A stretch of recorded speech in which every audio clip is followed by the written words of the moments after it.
Welcome back to the channel. We are continuing with our series, The Meaning of Life, Part 4, The Inventory of Loss. A week later, the task of sorting began.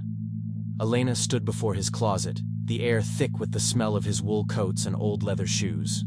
To the world, these were just textiles. To her, they were the architecture of her memories. She touched the sleeve of the flannel shirt he wore when they planted the garden, the fabric soft and pilled from years of use. Each item was a story. To move them, to pack them into cardboard boxes, felt like an act of erasure. She was dismantling the physical evidence of his existence, one hanger at a time. The unfinished page. On his desk lay the book he had been reading in Part 1, the one about the stars. A scrap of paper served as a bookmark, tucked into the middle of a chapter. Elena stared at it for an hour. To close the book felt like an admission of finality she wasn't ready for. He had died mid-sentence, his life an unfinished thought.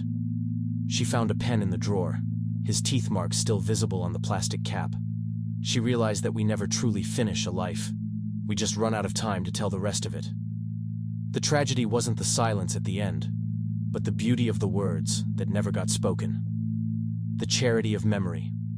By the time the boxes were stacked by the door, the room looked hollowed out. But as she cleared the dust from the shelves, she found small things he had hidden away. A pressed flower from their 10th anniversary, a ticket stub from a movie they both hated but laughed through. These weren't just belongings. They were breadcrumbs he had left behind.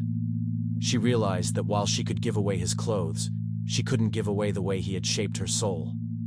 The inventory of loss was long, but the inventory of what remained was longer still. Part 5. The Transformation. The first bloom. Months passed, and the sharp, jagged edges of the grief began to wear down, like stones in a river.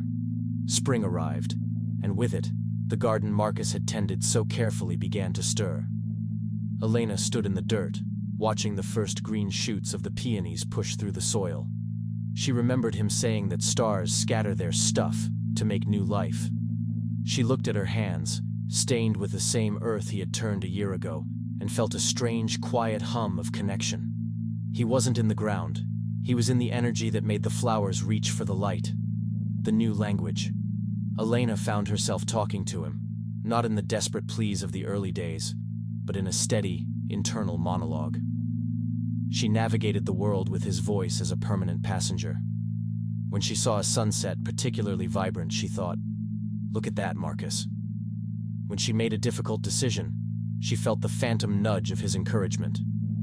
She realized that the end of life wasn't a wall, but a thin, permeable veil. He had transformed from a person she could touch into a perspective through which she saw the world. His mortality had given her a new lens, one that saw the sacredness in every ordinary second. The final brushstroke.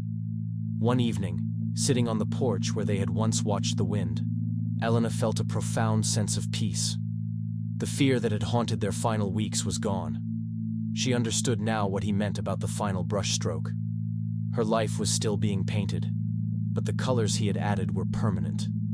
She wasn't waiting to join him. She was busy living the legacy of the love they had built. She looked up at the night sky, at the stars burning millions of miles away, and smiled. They were finite, yes. They were temporary. But God, they were bright. That's it for this episode. See you in the next video. Feel free to comment and subscribe. Thank you for being here.